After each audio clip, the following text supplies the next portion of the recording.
right, guys, we're here with Lyle Barnett. A lot of guys know him from a lot of the people know him from all over the place. Let's find out a little bit about you. You know, where are you from? What do you race? So we're home, man. I'm from North Carolina, originally from a little town called Robbins. My wife and I live in Gastonia right now. Actually getting ready to move back to Robbins, but man, I've about raced it all, really. Started radio racing when I was 15 years old. Did the X275 thing, did Radio versus the World for a very short stint. You know, most people probably on here know me from my crash in 2015 in Radio versus the World. Following that, I went back radio racing for several years with Jason Digby in the Tooth Jerker. We built old Beer Money here on the $10,000 drag shootout with James Lawrence and the crew in Temecula, California. Won that show, which is why we got to keep the car.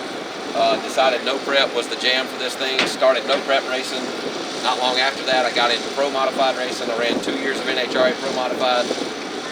We just won the U.S. Nationals this past year. I'm going to dabble in that a little bit this year, but I got a 9-month-old now, so you know, some priorities have changed a little bit. But just got the car back together after 8 months. We broke a drive shaft in it, tore the car up.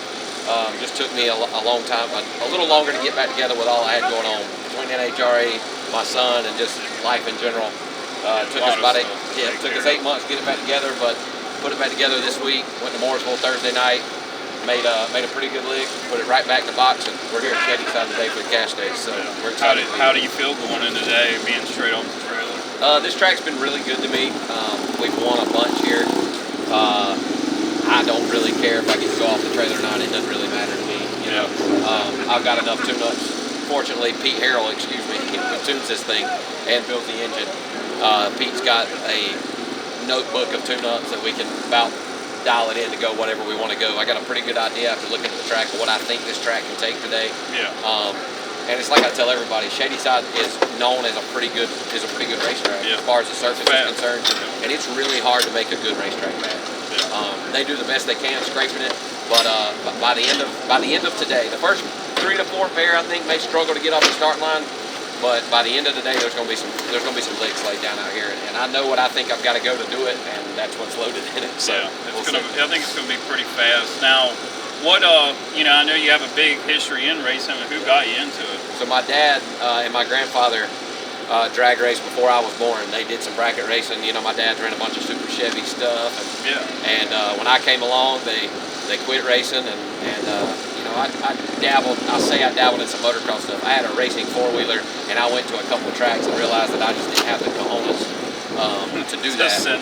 So I was actually headed to buy a late model truck and go round track racing. My best friend growing up, that's what he did, and I thought that's what I wanted to do. And my dad knew absolutely nothing about it and asked me one day after football practice how I felt about drag racing. And at that time, I was 15 years old, and if it was loud, made some horsepower, was fast, I didn't care. And so that's how we ended up in the drag racing world, and you know, probably the best decision we ever made. You know, I've had a lot of people support me through this deal. A lot of good companies behind not only this car, but most everything I drive. And you know, most importantly, the people that stood behind me when I had my accident. You know, that was a dark time, and you know, I got burned up pretty good. But the racing community as a whole rallied behind me. And for those of you that are on here that were a part of that, I appreciate it. You know, it was a rough go, but we made it through. Now, how hard is it? How hard was it? You know, not getting. I know it was a dark time, but how hard was it getting back in a car? But before going to the racetrack, I was kind of unsure. I made my first trip back to the racetrack, back to South Georgia, where I had my crash 4 months after my crash. Not racing, obviously, just spectating. And I knew then I at least wanted to burn in one more time.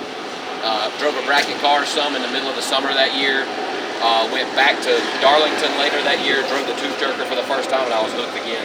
You know, I knew that my safety program was better. And I knew that should the situation that I was in 2015, would it happen again, I was more prepared for that, and man, I've had quit since. I think you've helped a lot of people see that. I've seen the comments like of the videos and stuff like that, and you just don't know when it's ever going to happen. It can happen to anybody, and we've all done it. You know, we've all jumped in there with not enough equipment, and that's why you sign a waiver when you come through the gate. You know, this is what we're signing up for. You're signing up for the possibility that things go very wrong. and that you could possibly get hurt. You just need to be prepared for that. All the safety equipment's there. You just got to buy it. You know, and there's, unfortunately, out here in the no prep scene, in my opinion, safety is an afterthought for most of these guys. You know, they'll spend an extra $2,000, $3,000, $4,000, $5,000 to make a little more horsepower, but they'll wear the same old fire jacket that their dad wore in the 80s. You know, and I guess my message to you would be that it can happen to anybody at any time, and you want to make sure that you've got enough. It's better to need it and not have it than to have it and not need it. Exactly. That was backwards. It's better to have it and not need it than need it and not have it. There we go. Exactly. Yep. Yeah. Now, is it a big jump? What's the big main difference between, you know, you've won the world championships, you've won a lot of no preps in this car. Like, is it a big jump? What's the main difference jumping from different cars like this? Pro mods are purpose-built race cars. Yeah. These things were built, and this one particularly in '86 was made to haul a family of 4 to the beach and back. Exactly. You know, and it's not a whole lot different chassis-wise than it was in '86. So these things, they're on the verge of out of control at all times.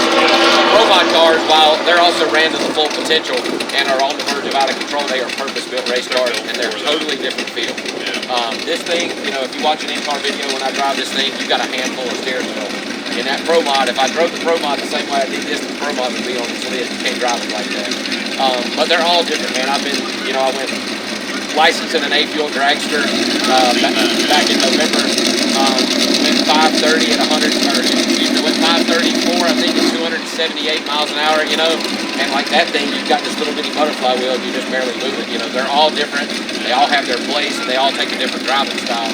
I've been very blessed to have been given the opportunity to drive a smorgasbord of race cars, and all of them pretty nice pieces. You know, and I contribute that to you know, me having some success. I've had really nice equipment to work with, and I've actually owned way less. I've owned way less of that than I've owned. You know, I drive other people's stuff, and that's the way to do it. You know, if you can, you know. But you know, of course, you've had a lot of success with the no prep stuff, mostly front side. But I remember you've been backside with this car. I suck at it. I have a lot of people that ask. They're like, you know, why doesn't Lyle go to the backside stuff? And you know.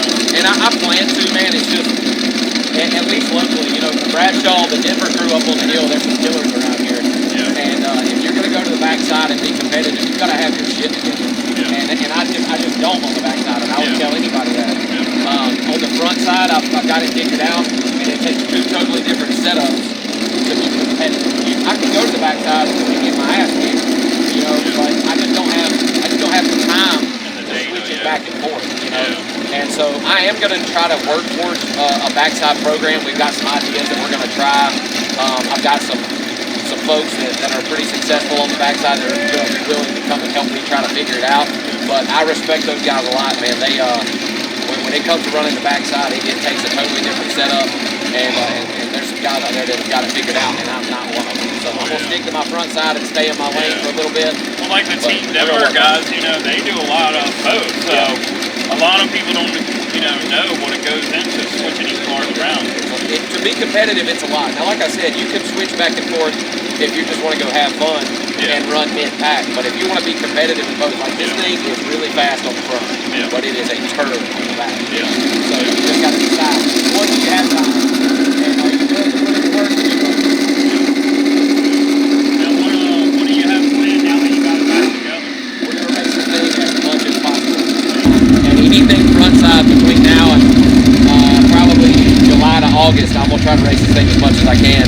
Got some NHRA stuff in the works that may take me out of the seat of this thing for a little while, but we're going to race it pretty hard over the next 5 months. Now, is there anybody you want to thank about it? Pete Harrell and everybody at HED. Pete builds a motor in this thing and tunes it. Eric Yost, everybody at Customs by Biga, they built this car and helped us maintain it.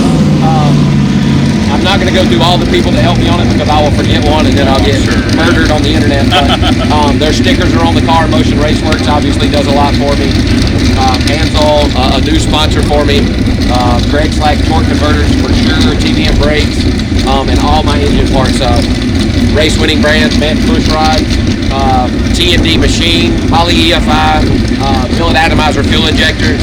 All these people have helped me out and sponsored me on this deal. If I forgot anybody, I'm so sorry. MacFab Beadlocks, my own company, I guess I should mention those. Mitchell Motorsports with the shop. Line-to-line coatings, Precision Turbo, obviously. They supply the boost for me. Davis Traction Control.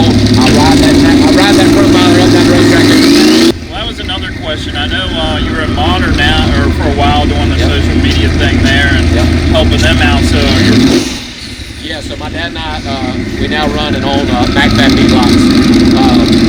We're a beadlock conversion company, so any existing aluminum racing wheel or any wheel period that's aluminum, we can beadlock it, whether it's beadlock, non-beadlocked, or if you want new beadlocks on it, we can cut your old beadlocks off, put new beadlocks on. But that's what we do full time now, and it's going really well. We got a lot of support, returning customers, new customers every day, and it's a pretty neat deal. These are MacFab beadlocks on the car. And there's probably several sets out here, which is cool.